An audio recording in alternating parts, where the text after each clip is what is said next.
రాజకీయ వృద్ధుడు మాజీ ముఖ్యమంత్రి నారాయణరావు కన్నుమూశారు. ప్రముఖులు వచ్చి ఆయనకు వాళ్ళు అర్పించారు. మంత్రి నారాయణ మనోహర్కు తమ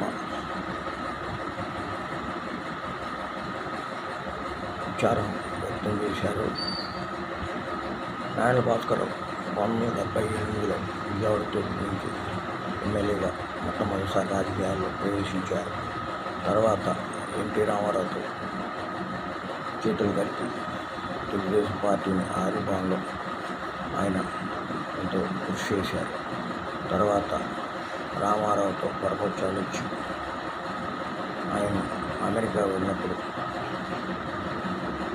గవర్నర్ రామ్లాల్ని కలిసి రామారావుని పడగొట్టడం జరిగింది. మళ్ళా 2 రోజుల వరకు ముఖ్యమంత్రిగా ఉంది. తర్వాత తెలుగుదేశం పార్టీ కేంద్రంపై గట్టిగా ప్రజా సదస్సు నిర్వహించి ఒత్తిడి చేయడంతో గవర్నర్ నారాయణరావు దీపాన్ని ఆదేశించడం జరిగింది. రామరావు కూడా ఇందిరాగాంధీ ట్రాన్స్ఫర్ చేయడం జరిగింది. ఇదిలా ఉండగా నారాయణ భాస్కర్ మాజీ ముఖ్యమంత్రిగా ఉంటూ మరలా కాంగ్రెస్ పార్టీ చేరి వేమూరు నుంచి మూడోసారి ఎమ్మెల్యేగా ఎన్నికయ్యారు. 2 సార్లు వేమూరు నుంచి, ఒకసారి విజయవాడ నుంచి వచ్చారు.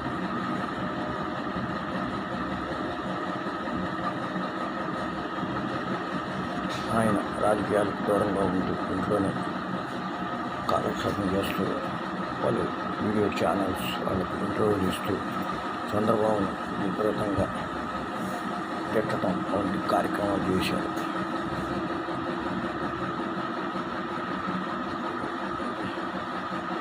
తెలుగుదేశం పార్టీ తండ్రి అంటూ ఆయన ఒక దశలో చెప్పటం, రామారావుని నేనే తీసుకొచ్చానని చెప్పటం,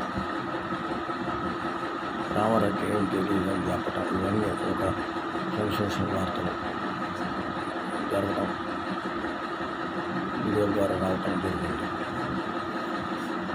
ఇటీవల కొంతకాలంగా అస్వస్థత ఉంటూ నిన్న కాంటినెంటల్ హాస్పిటల్లో మరణించడం జరిగింది. ఏదేమైనా నారాయణ భాస్కర్ తెలుగుదేశం పార్టీని స్థాపించడంలో ప్రముఖ వ్యక్తిగా అందరికీ పరిచయం. నారాయణ భాస్కర్ రామారావు కలిసి రాష్ట్రం మొత్తం 9 నెలల పార్టీని అధికారంలోకి తీసుకురావడంలో విశేష కృషి చేశారు. చంద్రబాబు కూడా నారాయణ భాస్కర్ శిష్యులు అంటూ కొంతమంది చెప్తూ ఉంటారు. ఏదేమైనా రాష్ట్ర రాజకీయాలు పూర్తిగా నారాయణ భాస్కర్ అందించడం అందరికీ ఒక సాధనంలో ఉంచడం జరిగింది. TV 20 channel Harikrishna Vijayawada.